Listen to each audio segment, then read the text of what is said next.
You ain't happy for me? It's like you and I traded places. Look out for each other. We do what we can. Do everything you can. Did you hear about this? A man found 2 people murdered and their son brutally beaten. Detective Joe McDonald, LAPD. Need to ask his family a few questions. I'm Jamal Finkley, Black Tree TV. Michael Ealy, like, always love you and movies. And my first question is, because you cover this, your character covers this in The Devil You Know, but what do you think about snitching in the Black community? The way that we deal with snitching and the way that we have been hesitant to, kind of put people in that we know that did wrong. Like, what do you think about that in general, besides the family part of this? I think it's a complex issue, to be honest with you. I do. I think it's a complex issue because, there's obviously in The Devil You Know, there's family, right? And that dynamic is something that we have to kind of take into consideration for this particular story. But then there's the community, which in a lot of ways we as Black people look at as our extended family, right? And so the question we have to ask often is, like in The Devil You Know, what is the value of potentially putting this person in the system and knowing what that's going to lead to? Yeah. And is it worth it? I think it kind of depends on the extent of the damage being done, right? And there's certain things, there's an illness, whether it be like pedophilia or something of that nature. I think it gets really complex for me. But I think the stigma of snitching is part of the problem. Snitching sounds like it's a bad thing to do, right? Snitching does not sound like it's a good thing. So I think we need to lose that terminology first, and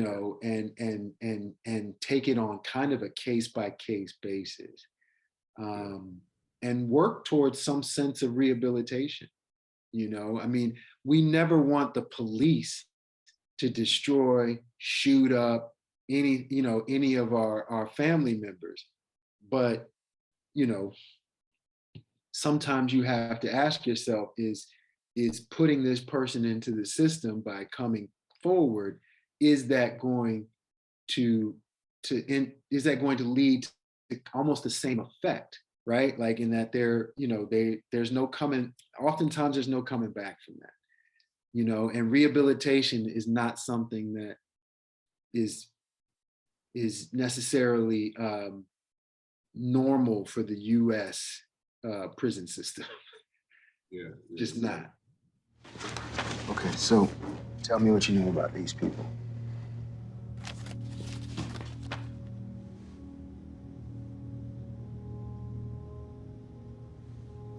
Have you seen them before? No. It looks like a beautiful white family. The parents were murdered. And everybody in here thinks it was somebody Black who did it. So, right now, there's a hunt.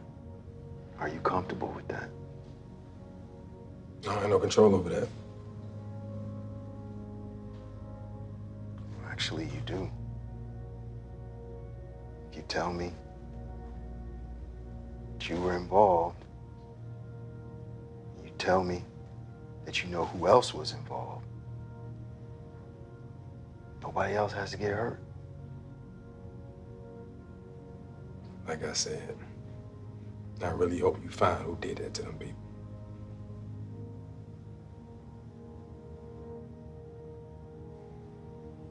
Okay. You can go now. Well, what about Al and Stacy? It's 5 o'clock. I spent so much time here with you that I forgot to tell the guys up front that they could cut them loose. So? So they're here for the weekend. Because you think they did it. Because it's an ongoing investigation, Andrew. Right. I just never thought I would end up in an interrogation room. I don't know, boy. This is my brother's territory.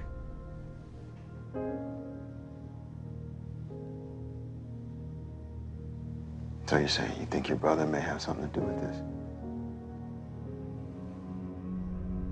I gotta give a shout out to the casting, because I mean, besides you, everybody there looked like they was. I mean, like they looked like they was the family looked like family, like from It the looks like dad. family. Yeah. I was like, oh, this was brilliant casting on making that family look, Authentic. yeah, authentic. But I gotta ask you about this quote in the shade room. It says, Michael Ealy says he's no longer fucking with black press. Where'd that come from? It's April Fool's Day, bro. I just had to get you one time. Jessica told me I was gonna get got today. She told me I was gonna get got today. Damn, Gina. Damn. You got me. You got me. It's been 20 years since, I mean, you had already done some work before. Yeah. 20 years since Barbershop.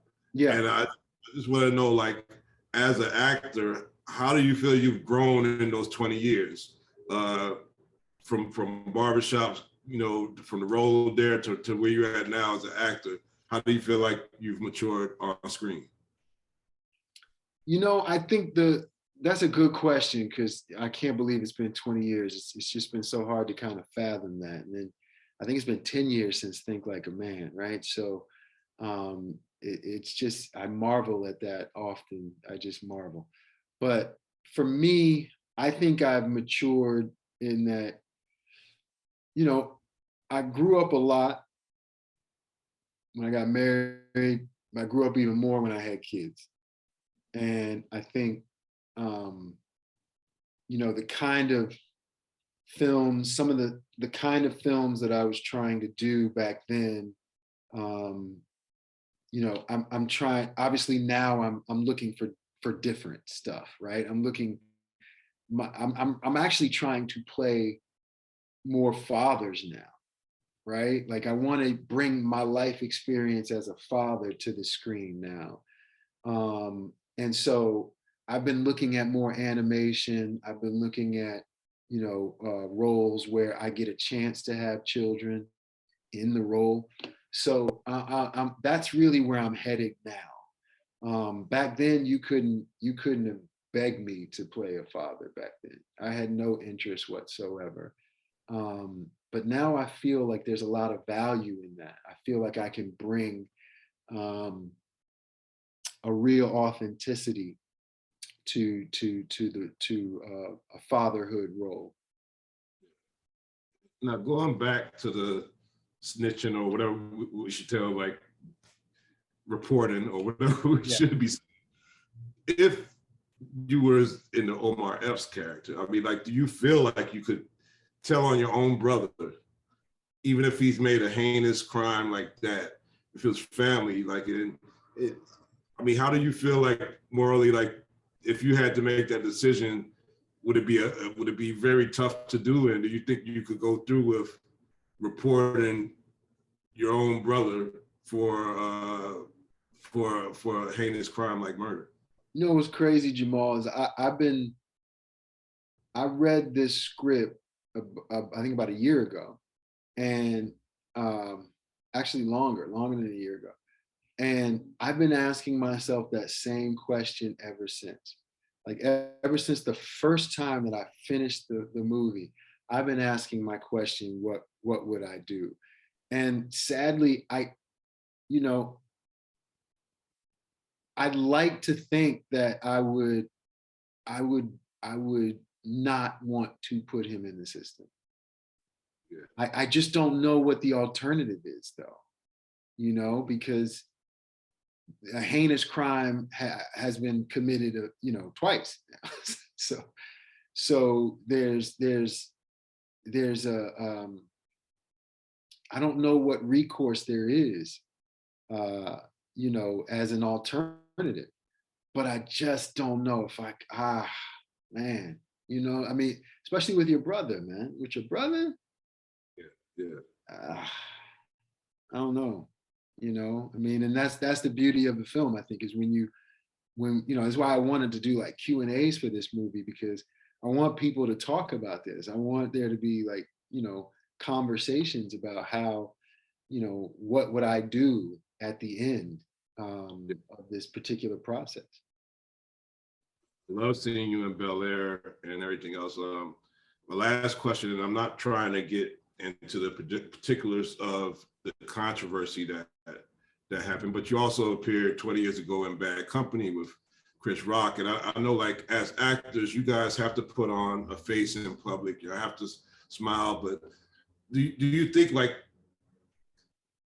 having to have this public face that so many people are dealing with personal stuff that they have to, that it builds up, especially when you have a public persona that you have to keep, that may be like being an actor, there is some psychological trauma to having a smile in public when you're might be dealing with whatever anybody would be dealing with personally in their personal life. Yeah, I mean, you know, look, there's been movies made about it, right? Like, you know, you look at a movie like Birdman, you know, there's definitely there's trauma that happens with actors and over time. There's trauma that happens with comedians over time. A lot of comedians come from trauma. You know, that is common knowledge. I think for me, you know, there is a fatigue with having to be on, you know, and sometimes you have to kind of the hardest thing I've found, just from my own perspective, the hardest thing I've found is finding balance of family and like work. And sometimes when those two converge, meaning, you know, like I'm with my kids at Target and somebody's like hounding me for an autograph and I'm just trying to do like back to school shopping like everybody else or whatever, you know, it's like, well, you know, one, my daughter's so young and impressionable. What's she gonna take from this? And because she started to look at me like, why does everybody want to take a picture? Right? Because she doesn't even know really what I do. And then, you know, my son, who's kind of become accustomed to this because he's older. Look at that flare. He's older. You know, he's like, you know, he kind of gets it now. It's kind of old hat to him. And he's like, it's cool, Dad, go take the picture. You know what I'm saying? Like he's good, he's over it. But my daughter doesn't quite understand it. So, you know, it's about trying to find that balance in a lot of ways. And, you know, it's one of the hardest things I've ever had to do, but it's also a high class problem. Yeah. Really appreciate your time all the time. Leo, love to you. We've always had this connection and everything. I love seeing you in Bel Air. I love you in this movie, man. I can't wait to see all the other stuff you got coming out, man. You've always been a great person on the screen and off the screen. So thanks for your time, brother.